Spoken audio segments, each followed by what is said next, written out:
It may be the most eye-catching development in printing since Gutenberg invented the printing press 600 years ago.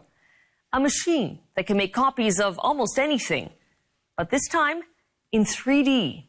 It seems like science fiction, but 3D printing is already in use, building hearing aids, jewelry, even parts for NASA. Now the technology is becoming available to anyone, meaning you can turn your garage into a small factory. So what would you build if you could create anything? Have a look.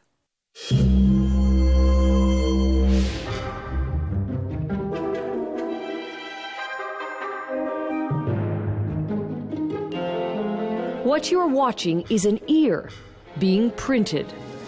Layer upon layer, tiny droplets are deposited, building up the structure. So this is someone's ear. This would be printed to be someone's ear. Oh my goodness. The project is a type of 3D printing called bioprinting, led by Dr. Anthony Atala at the Wake Forest Institute for Regenerative Medicine in North Carolina. Same technology you have at your very own home, but instead of printing sheets of paper with ink, you're actually printing tissues with cells. The premise is simple. Send a scanned image of a body part to the printer, and the machine starts building. Ears, noses, fingers. Dr. Atala's goal is to transplant the parts directly into patients. So we're actually testing a lot of these structures right now experimentally. The way it works is the cells are able to anchor onto the scaffold. They start making new tissue, and as that starts to happen, this scaffold goes away. An ear takes between 4 to 6 hours to make, printed with what's called bioink, a mixture of biodegradable gel and actual human cells. One of the big advantages of these technologies is that you are using the patient's own cells, and by doing so, really you avoid the major problem of rejection. Dr. Atala has specialized in regenerative medicine since 1990, but it wasn't until this TED Talk 2 years ago that the promise of building body parts caught fire.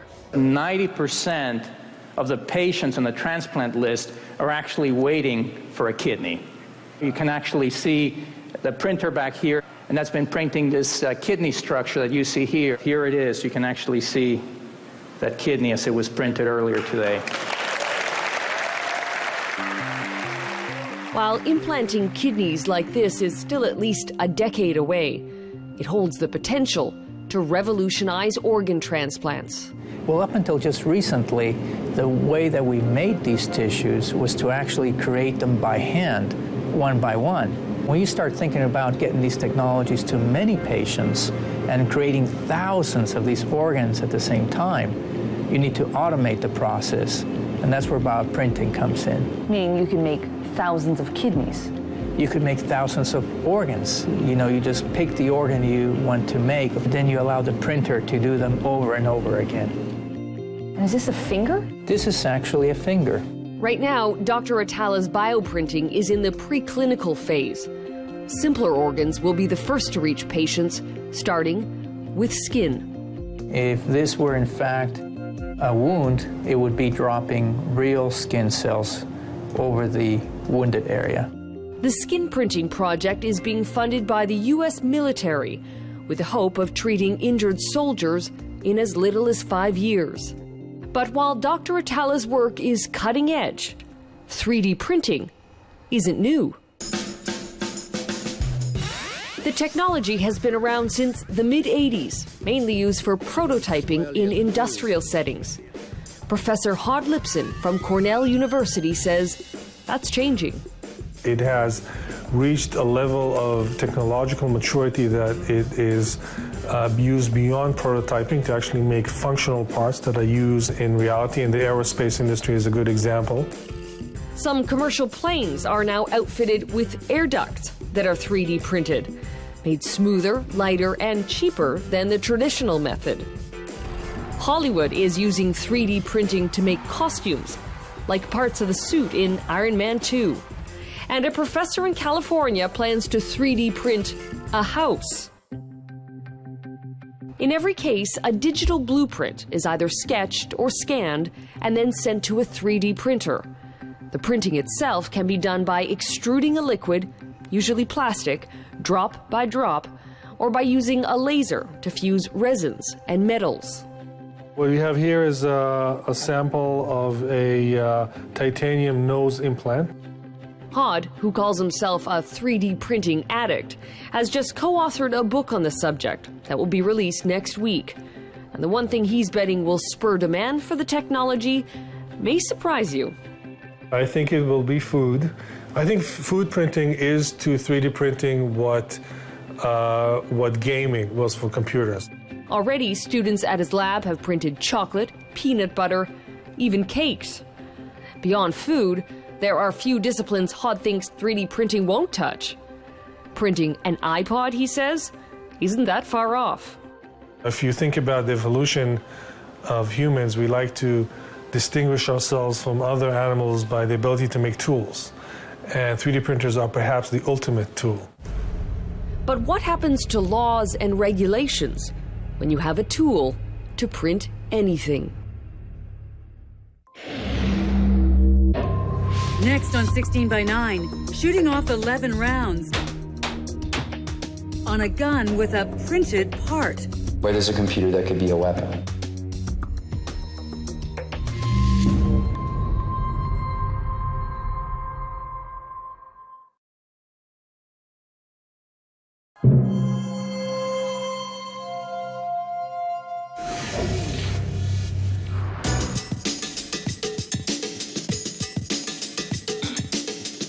From guitars to race cars, even a model of your unborn child, people who embrace 3D printing are finding new uses for the emerging technology. Once used at the industrial level only, 3D printing has gone mainstream.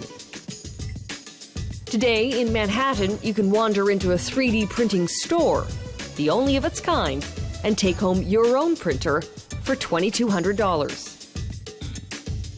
Bree Pettis is the co-founder of MakerBot. One of the reasons we opened a retail store is because 3D printing is still science fiction to a lot of people.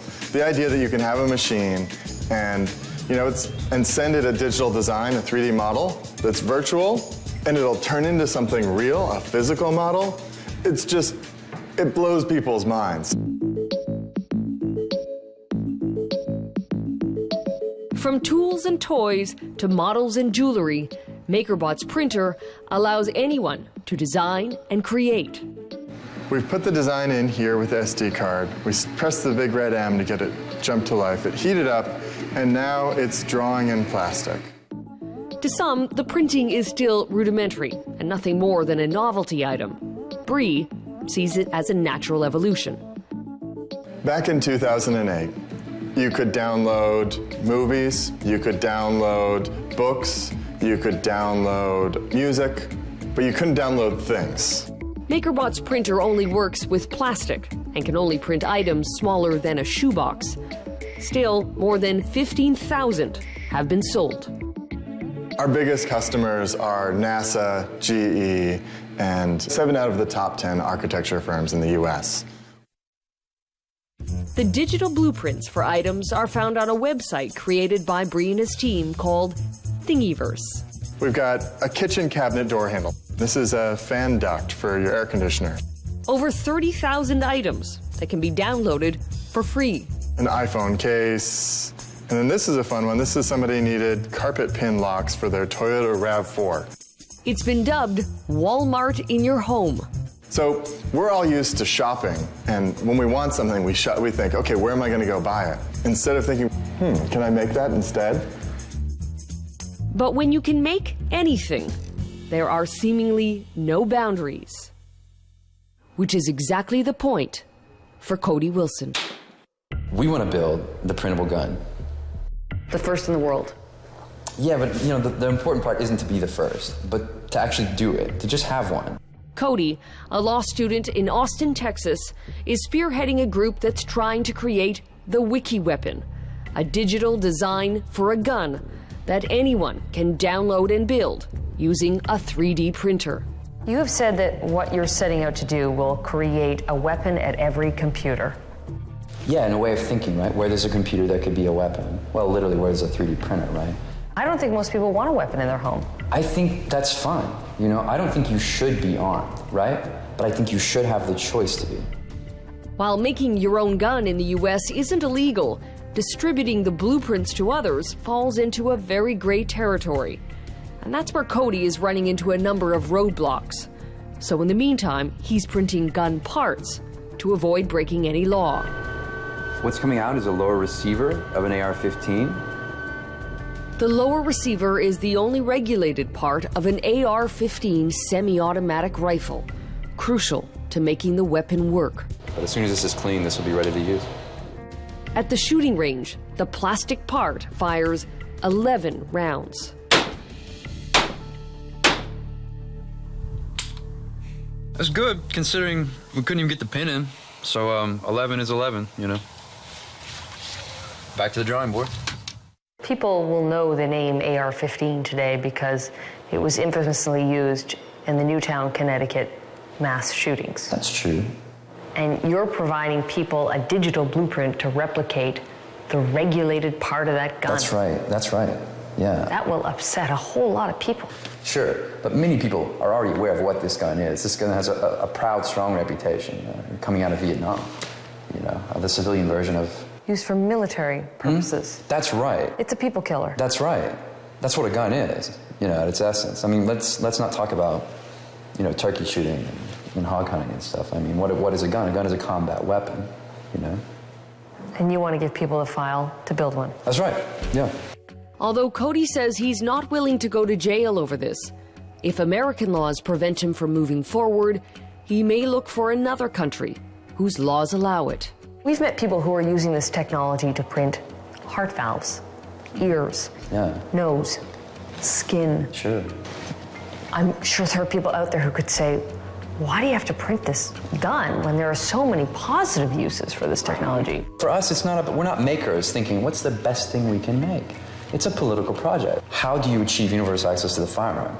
So while 3D printing grows in a no man's land, a few rules or regulations, Professor Hod Lipson is weighing the implications. It's also important to anticipate the consequences of this technology for better and for worse. My goal, in many ways, is to say, look, you know, there isn't anything you're going to be able to do about this. Welcome to your printable future.